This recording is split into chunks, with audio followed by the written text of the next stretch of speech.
Hello and welcome to the Open Platform. August 4 became a tragic day for Lebanon. A huge blast in Beirut port left more than 140 people dead and over 5,000 injured. There were more than 150,000 Armenians living in Lebanon and only 40,000 in Beirut alone. This is one of the biggest Armenian community in Middle East. But now one of the biggest and the richest Armenian diaspora community needs our help. Armenian government will join the international community and send an aircraft full of humanitarian aid. Mr. Zareh Sinanyan, High Commissioner of Diaspora Affairs, will travel to Lebanon, but before that we will host him in our studio.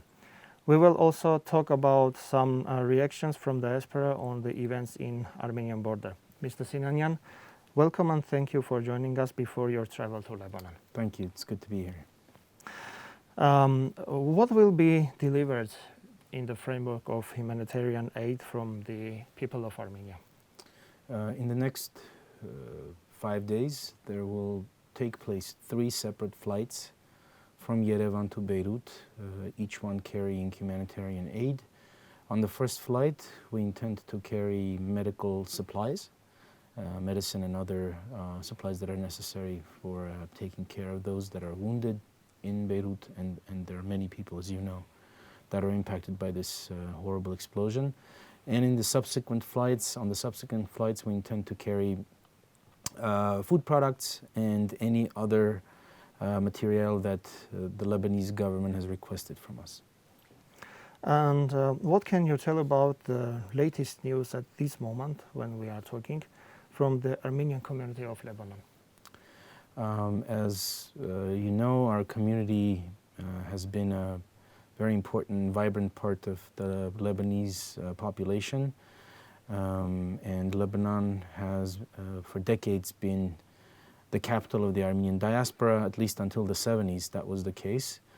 And we're very grateful to the Lebanese people for the opportunity that was given to the survivors of the Armenian genocide to settle there, to find themselves and to prosper later on.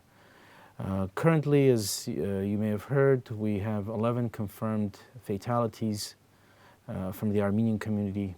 Unfortunately, we're still being told that there are some individuals that are missing, and there are over 250 wounded that are currently receiving some type of medical care. Other than that, of course, there's the material loss. Homes have been damaged or destroyed. We're not certain about the number, but we're talking about a large number of homes, as the Armenian neighborhoods, or those neighborhoods that are densely populated by Armenians, are relatively close to the port and therefore severely impacted by the explosion. There are cultural centers, there are churches that have been damaged as a result of the explosion. Of course, most importantly, or just as important as the physical loss of life and the material loss of property, is the psychological impact that has taken place. As with the rest of Beirut's population, the Armenian population is impacted by it, and folks are in a state of distress, as one may understand, and therefore the psychological well-being of the Armenian community of Beirut also is something that needs to be tended to.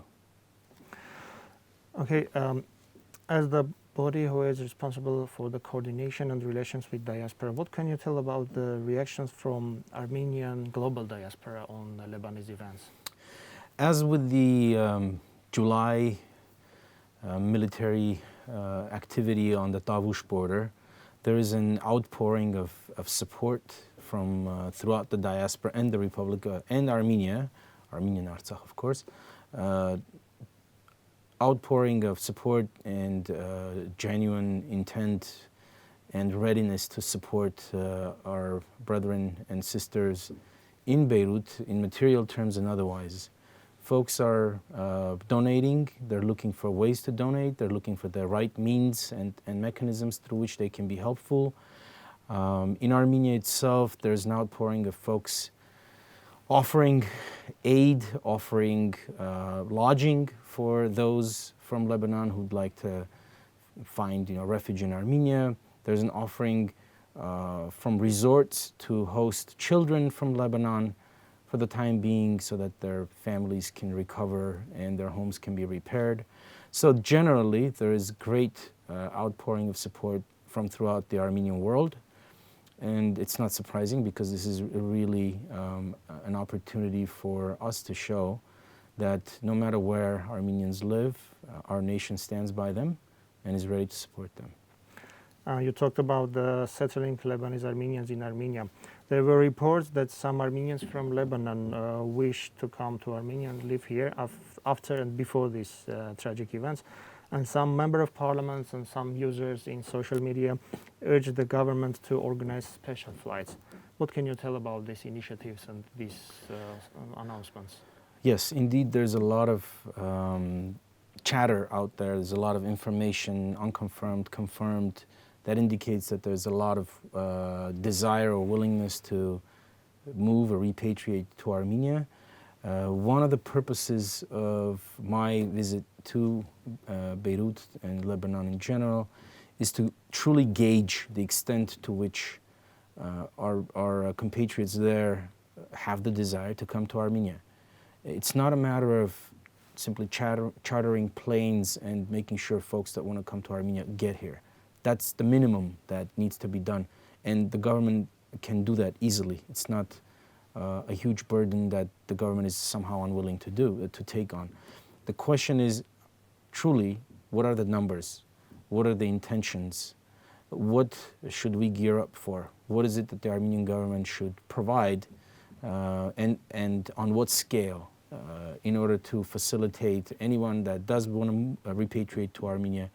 And of course, we're also preparing for making sure that those folks that do actually end up moving to Armenia, to the extent they necessitate material help, we can actually provide that. You mentioned very correctly that there was a general trend for Lebanese Armenians to start moving to Armenia even before this explosion, even before the COVID pandemic. This is not anything new. Unfortunately, Lebanon has been plagued by a very severe economic crisis, a very severe banking crisis. And as a result of that, folks that were otherwise feeling comfortable living in Lebanon have chosen to move to Armenia. So as part of our mission, we're going to survey the reality on the ground, talk to the community, understand what the mood is, and the Armenian government will act accordingly. And that crisis started even before the COVID. Absolutely, absolutely. The political and economic crisis. It's been going on for several years. There is a kind of an economic embargo that's been instituted against Lebanon. It's politically motivated. It has to do with foreign politics. There are too many cooks in that kitchen. There are too many people with vested interests in Lebanon, unfortunately. And as a result, Lebanon has found itself in this unfortunate predicament. Well, Armenian community in Lebanon has always been one of the strongest in diaspora. But as you mentioned, now they are the ones who need our help. And you mentioned about the humanitarian aid, psychological aid. What else can Armenian government and Armenian people globally do for them to feel stronger and safer again? I believe that after this explosion, the engagement of the Armenian government as well as the Armenian people throughout the world with the Lebanese Armenian community is going to be very deep and it's going to be long-term. I want to mention a very sensitive topic, which is the fact that as we are providing aid to Armenians in Lebanon, we're not overlooking the non-Armenians there. We are providing aid. The Republic of Armenia is providing aid to Lebanon. The people of Armenia are sending aid to Lebanese people. We want to stress that. We want to make sure that we're not making differentiation between Lebanese people and Lebanese Armenian people, because morally that would be wrong. Of course, just because we are doing for the country. Of course, we're doing it for the country. The Armenian community throughout the world has more flexibility to deal directly with the Armenian community, but we are, yes, going to help the Armenian community, but not going to overlook the Lebanese people in the country of Lebanon. This first flight will probably have only humanitarian aid for Lebanon itself, and I think that's very symbolic and very important. We want to make sure that the right message gets there. We are also on the ground going to survey some physical buildings and with the eye of possibly designating some of those buildings to be restored by Armenia through its own expense, and that's another form of aid that we'd like to provide to Lebanon. It's a little early to say, what building, where, because it has to happen on the ground, and when we're there, I think we'll make the appropriate assessment, provide the assessment to the Armenian government, and then decide how we'll proceed. Now let me turn to another topic. When the tensions on Armenian border started in July, we saw how the diaspora Armenians reacted. We reported about the protests in US, Russia, Germany, Belgium, France, and other countries. Hayastan Fund organized a special campaign which proved to be successful so far. How else did the diaspora respond to the July events? And they are not known here, not covered by the media. Right. And in Armenia, people don't know about it. When the fighting started on July 13th, I was actually in the diaspora. I was in the United States and saw firsthand the excitement and the readiness to help. Literally, there was an outpouring of financial support. All people wanted to know is where to donate. It's interesting that in these times of economic trouble, where COVID has driven the world economy into a recession, people were willing to help out, and they were wondering, do we help the military? Do we help with the reconstruction of the border villages that were impacted by fighting? Any other special needs that Armenia may have as a result of the fighting? So it was a good indicator of the fact that the seeming or apparent fatigue with donating to Armenia is not really fatigue related to Armenia. It's just a format that has been used for so many decades that folks are kind of tired of. But when there is a good cause, when there is a worthy cause, Armenians throughout the world rally and are ready to step up. And I was talking about the United States, but the same excitement could be felt pretty much everywhere in the Armenian diaspora. And now we're seeing that same type of urgency and excitement in connection to the Beirut incident. Okay, the High Commission for Diaspora Affairs was established in June 2019. So what can you tell briefly about the major and main results achieved so far during this 1 year? So the main result that I would stress are the structural changes that we've made, and even now they're not still final, but we've undergone several stages of changes, which I consider to be the most important part of the work, because unless you have the strong foundations to be able to conduct the work, your end result is going to be problematic. As we were getting to know sort of what our agenda is going to be, what our goals are going to be, what our programs are going to be, obviously we had to adjust the structure of the office, and we've done so and will continue to do so and always be flexible in that regard.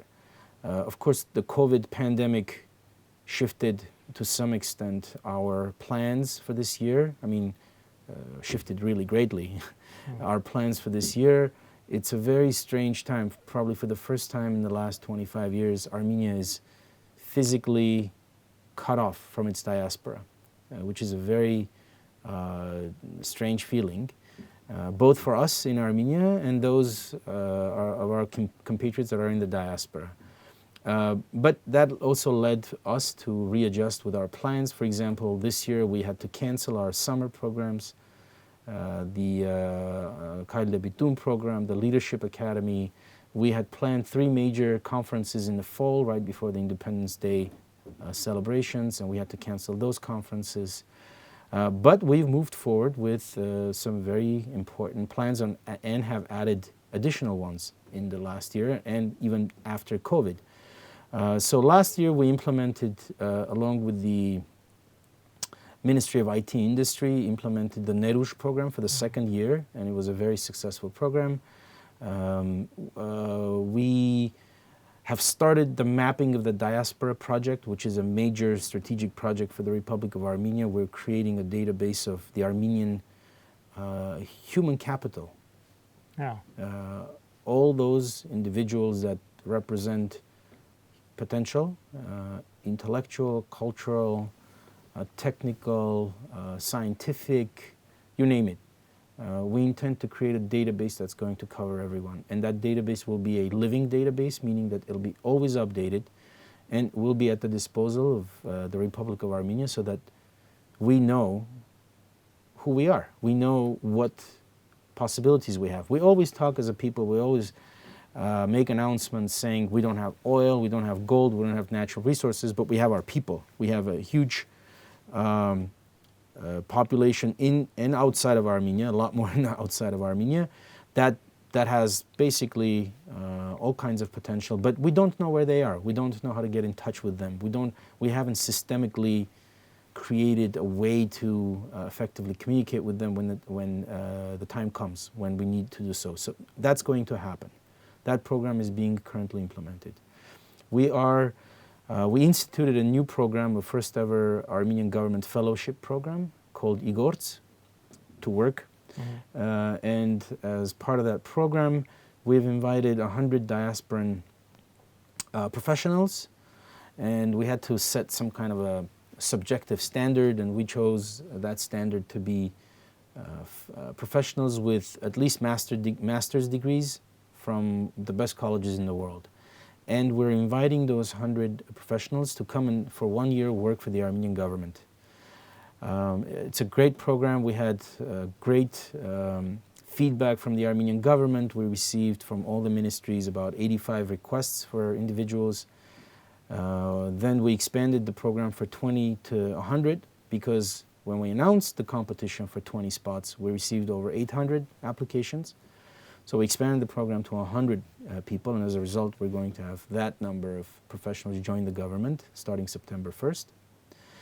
We are also working on several other projects that are also going to be annual and going to repeat themselves. We want to take a little time before we announce them, but right now we're implementing an online version of the Kyle Debitun program. We decided that we should try doing it online because we can't stand the idea of Armenian children not having the opportunity to be in Armenia over the summer. Well, if they can't be in Armenia physically, then we can use the technical means to have them, at least for a few hours during the day, be in Armenia. And that program is ongoing. It's going very well, and it's going to be a test product for us to see if in the future we can use those programs in other ways as well. As COVID started, we implemented an active Zoom webinar program, according to which approximately twice a week during those tense times of COVID, Armenian healthcare professionals, diasporan healthcare professionals would get together for an hour and a half and discuss the relevant issues at the time. The program proved to be very popular. We held over 25 such webinars, and we broke them down by profession. We had anesthesiologists get together, ER professionals get together, the nurses get together. For the COVID? For the COVID, yes, yeah. Because it was practical exchange of information, exchange of experience. People learned from each other as to how to deal with COVID. I think everyone was better for it.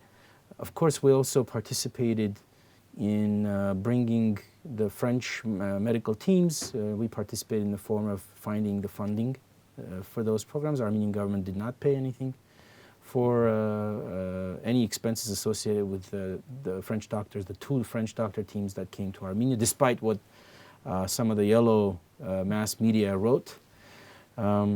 We are constantly raising also funds for COVID purposes. Of course, we have less of a need for it now, but during the initial stages when Armenia was short of PPEs, fortunately we had many Armenian foundations as well as doctors and medical supply companies that stepped up and sent out some of the first shipments of PPEs to Armenia.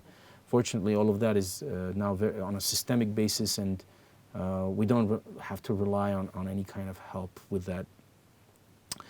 Our conferences have been postponed to next year, and we are, of course, unhappy about that, but there's not much we can do other than to prepare for those conferences better, since we have more time to do so.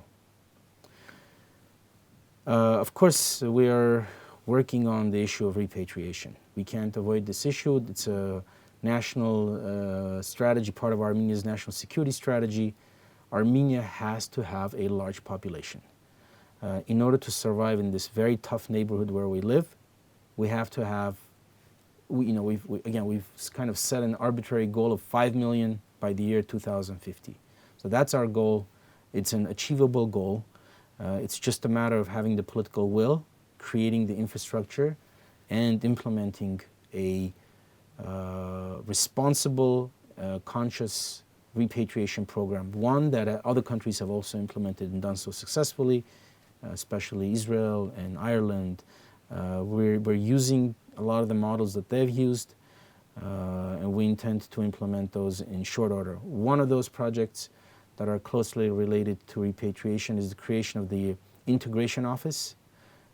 It's something that exists, for example, in Israel. I believe they call it absorption offices. It's a nice place where newly arrived repatriates go and have very friendly, lovely staff meet them, help them out with all their paperwork, make sure that none of the bureaucratic nonsense is there for the repatriates to deal with. Yeah, assisting in the integration process. Assisting them in the integration process, everything from the documentation to education, where to place the children, help finding jobs, so matching the job. Even the dialects, the Western Armenian, Eastern absolutely. Armenian. So that's another one of our programs. We're starting the active work with the Education Ministry for creating the linguistic integration process.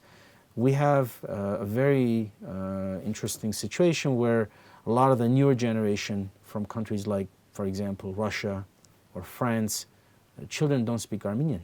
They don't speak Armenian. If we were to achieve our goal of creating the precondition for folks to move to Armenia, which we intend to do, the children are going to have linguistic problems. And of course, in short terms, within months, we have to take care of that. The education system has to be geared towards fully integrating these children without major shocks, major emotional shocks, into the student body and the education system. And that's how it's done in other countries, and that's how we're going to do. So there's a lot of work that's being done, a lot of planning that's happening. We're working with the National Assembly, with the chair of the Science, Education, Diaspora, Sports Committee,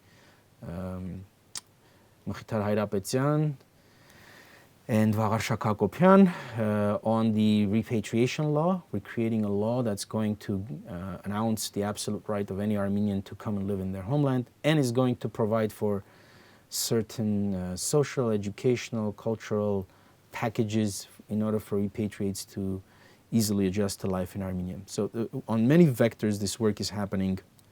Folks want to see immediate results. They want to see physical manifestation of those results.